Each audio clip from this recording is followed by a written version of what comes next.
রাধে রাধে। আজকে আমি চলে এসেছি পরের ক্লাস নিয়ে তোমাদের সাথে রেলওয়ের ব্যাচে। একবার রুটিনটা তোমরা দেখে নাও, রুটিনটা তোমরা জানো। আর তাছাড়াও একবার হোয়াটসঅ্যাপ নাম্বার দেখে নাও। হোয়াটসঅ্যাপ নাম্বারটাই তোমাদেরকে আগেও বলেছি, এই নাম্বারে তোমরা যে কোনো রকমের কোয়ারিজ থাকলে মেসেজ করবে আমাদেরকে, আমরা তাড়াতাড়ি রেসপন্স করব। চলো দেখে নেওয়া যাক আজকে কি কোশ্চেন রয়েছে তোমাদের জন্য। প্রথম প্রশ্ন রয়েছে, ড্যাশ হলো একটি চার্জযুক্ত বস্তু কাছাকাছি অঞ্চল যেখানে এর প্রভাব বোঝা যেতে পারে। তাহলে কোন ক্ষেত্রে এটা হয়? বৈদ্যুতিক ক্ষেত্রে, না বৈদ্যুতিক সার্কিটের ক্ষেত্রে, বিদ্যুতের ক্ষেত্রে, নাকি ইলেকট্রোস্ট্যাটিক সম্ভাব্য ক্ষেত্রে? কোন ক্ষেত্রে হয় দেখা যাক। অ্যান্সার বলছে বৈদ্যুতিক ক্ষেত্রে। ঠিক আছে, তাহলে বৈদ্যুতিক ক্ষেত্র হলো একটি চার্জযুক্ত বস্তু কাছাকাছি অঞ্চল যেখানে এর প্রভাব বোঝা যেতে পারে। পরের প্রশ্ন কি বলছে? আচ্ছা দেখো, এই কোশ্চেনটায় একটু ভুল আছে। ঠিক আছে, এখানে কোশ্চেনটা বলছে যে কোনো পশুদের দ্বারা সাধারণত রেডিয়াল প্রতিসাম্য প্রদর্শিত হয়ে থাকে, তো এখানে একটু কোশ্চেনটা ভুল আছে। ঠিক আছে, পরের প্রশ্ন দেখা যাক। ইস্ট সন্ধান প্রক্রিয়া চলাকালীন পাইরুভেট ড্যাশ এবং কার্বন ডাই অক্সাইডেতে রূপান্তরিত হয়। কি না মিথানল, বুটানল, ইথানল নাকি প্রোপানল? কিসে হয় দেখা যাক। ইথানল। ইস্ট সন্ধান প্রক্রিয়া চলাকালীন পাইরুভেট ইথানল এবং কার্বন ডাইঅক্সাইডে রূপান্তরিত হয়। ঠিক আছে, তাহলে ইস্টের প্রক্রিয়াটা যখন চলে তখন কি হয় না পাইরুভেট, ইথানল এবং কার্বন ডাইঅক্সাইডে চেঞ্জ হচ্ছে। ঠিক আছে, দেখো পরের প্রশ্ন কি বলছে? নিচের কোন শব্দটি একাধিক প্রতিধ্বনি ব্যবহার বা প্রয়োগ হয় না? কোনটিতে না? চারটে দেখো অপশন আমাদের দিয়েছে।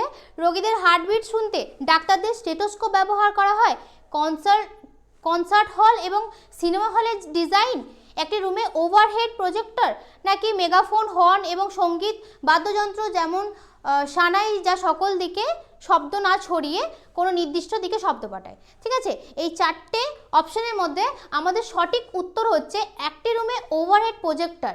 ঠিক আছে, এটার যে শব্দটা সেটা একাধিক প্রতিধ্বনি ব্যবহার বা প্রয়োগ হয় না। ঠিক আছে, পরের প্রশ্ন কি বলছে? অ্যাসিড কাঁচের পাত্রে সংরক্ষণ করা হয় এবং ধাতুর পাত্রে করা হয় না, কারণ কেন করা হয় না? না অ্যাসিড যদি কাঁচের পাত্রে রাখা হয় সেটা ঠিক থাকবে, কিন্তু যদি ধাতুর পাত্রে রাখা হয় তাহলে অ্যাসিড ধাতুর সাথে কি প্রতিক্রিয়া করতে পারে। ঠিক আছে, তো অপশন 1 হচ্ছে আমাদের সঠিক উত্তর। ঠিক আছে, পরের প্রশ্ন দেখা যাক।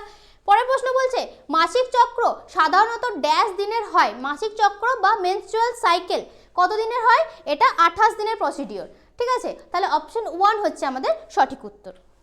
পরের প্রশ্ন দেখা যাক।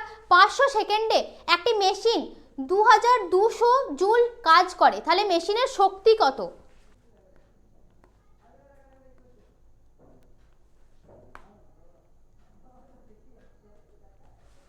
ঠিক আছে, তাহলে মেশিনের শক্তি কত হবে না 4.4 ওয়াট। তাহলে অপশন নাম্বার 4 হচ্ছে আমাদের সঠিক উত্তর। ঠিক আছে, তাহলে কি হলো? P equals to W/T, Shakti equals to হচ্ছে আমাদের যে কাজের পরিমাণটা বাই হচ্ছে আমাদের টাইমটা। ঠিক আছে, তাহলে এখানে আমাদের কাজের পরিমাণ কত দেওয়া আছে? 2200 জুল, আর আমাদের সেকেন্ড দেওয়া আছে, টাইম দেওয়া আছে 500 সেকেন্ড। ঠিক আছে, তাহলে ওটা আমরা ক্যালকুলেশন করলে আমাদের আসে 4.4 ওয়াট। দেখো পরের প্রশ্ন বলছে নাইট্রোজেনের পারমাণবিক ভর হলো 14 এবং হাইড্রোজেন 1 এবং অক্সিজেন 16, তাহলে নাইট্রিক অ্যাসিডের আণবিক ভর কত হবে? সংকেত কি? নাইট্রিক অ্যাসিডের সংকেত হচ্ছে HNO3। ঠিক আছে, HNO3। তাহলে হাইড্রোজেন কটা আছে? হাইড্রোজেন আছে একটা, মানে হাইড্রোজেনের পারমাণবিক ভর হচ্ছে 1, নাইট্রোজেনের হচ্ছে 14, আর অক্সিজেনের কটা আছে? অক্সিজেনের আছে। ঠিক আছে,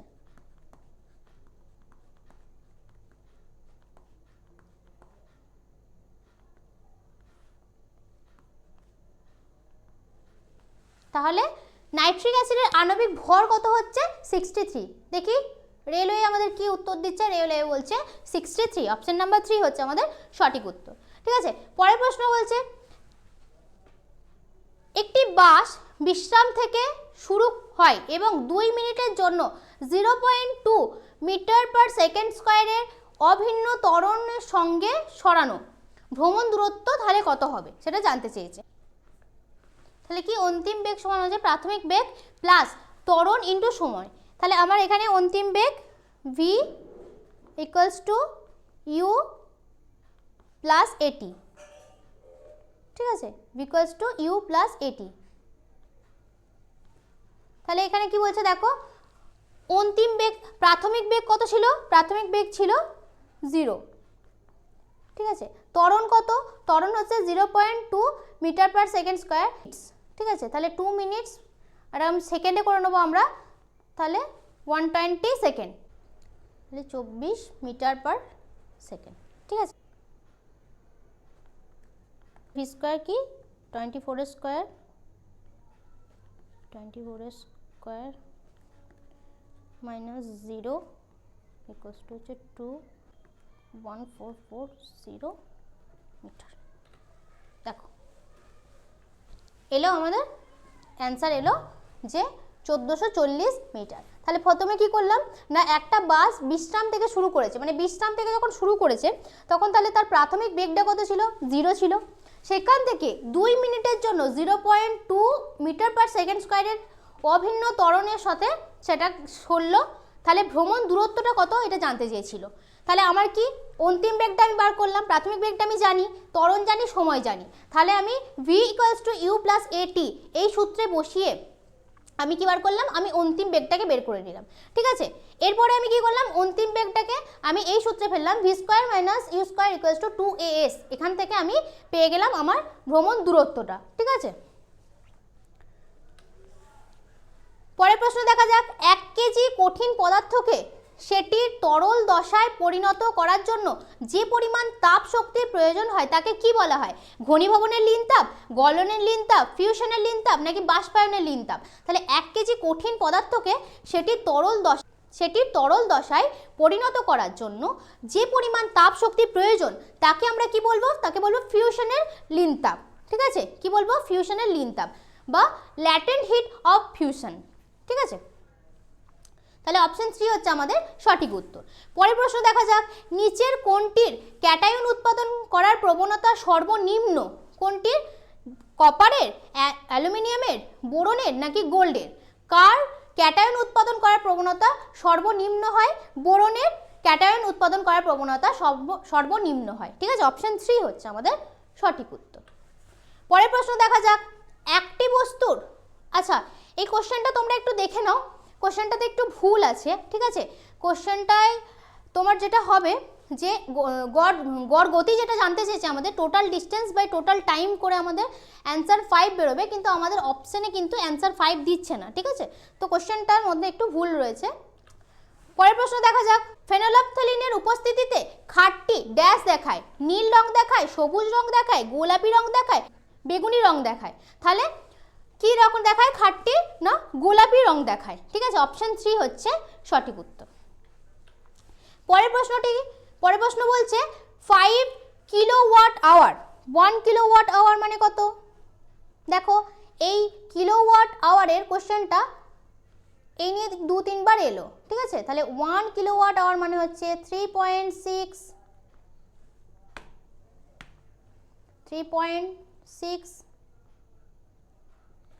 ইন্টু 10⁶।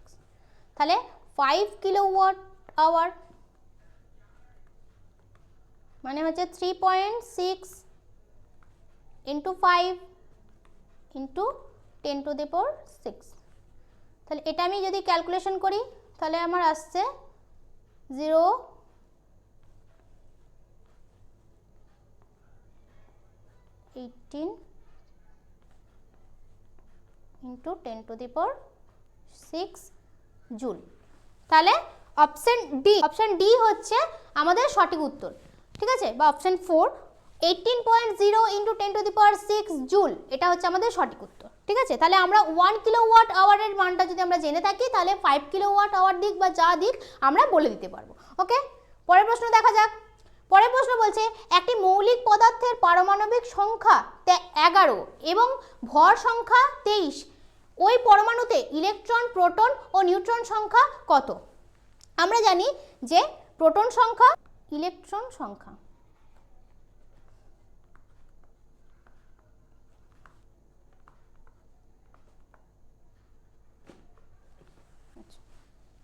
এছাড়াও আমরা জানি যে পারমাণবিক সংখ্যা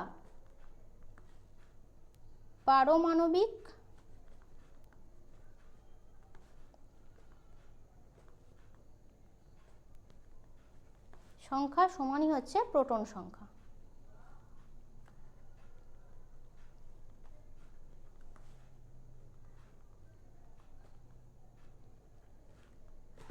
ঠিক আছে, তাহলে এখানে পারমাণবিক সংখ্যা দেখো কত রয়েছে, পারমাণবিক সংখ্যা আছে 11। তাহলে এখানে আমার প্রোটন সংখ্যা আর ইলেকট্রন সংখ্যা এবং ইলেকট্রন সংখ্যা সব কি হবে 11। ঠিক আছে, তাহলে প্রোটন সংখ্যা হলো ইলেকট্রন সংখ্যা হচ্ছে আমার 11। তাহলে নিউট্রন সংখ্যা কত আমরা কি জানি, আমরা জানি নিউট্রন সংখ্যা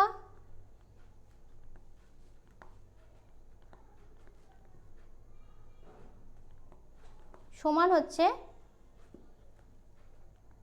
ভর সংখ্যা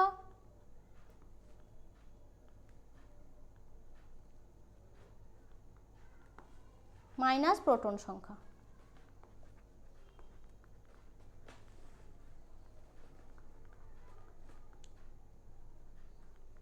ঠিক আছে, তাহলে ভর সংখ্যা মাইনাস প্রোটন সংখ্যা, এটা হচ্ছে আমাদের নিউট্রন সংখ্যা। ঠিক আছে, তাহলে এখানে ভর সংখ্যা কত আছে, ভর সংখ্যা আছে দেখো 23, আর প্রোটন সংখ্যা আমাদের কত বেরোলো, প্রোটন সংখ্যা বেরোলো 11। ঠিক আছে, তাহলে আমাদের নিউট্রন সংখ্যা হবে 12। ঠিক আছে, তাহলে দেখো কোন অপশনটা বলছে ইলেকট্রন সংখ্যা, ইলেকট্রন সংখ্যা কত, ইলেকট্রন সংখ্যা 11, দেখো এখানে আছে 11। আচ্ছা, তারপরে দেখো প্রোটন সংখ্যা 11 আর নিউট্রন সংখ্যা, এই তিনটে দেখো, এই তিনটে দেখো ইলেকট্রন সংখ্যা, প্রোটন সংখ্যা, নিউট্রন সংখ্যা।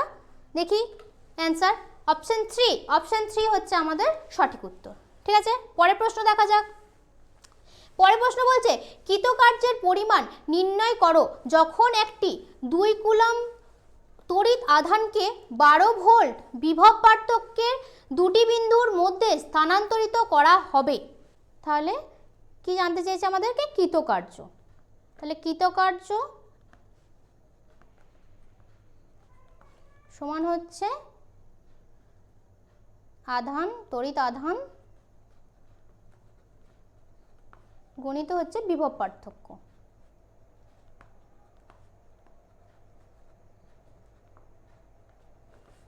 ঠিক আছে, আধান কত 2 কুলম্ব আধান এবং বিভব পার্থক্য কত 12 ভোল্ট।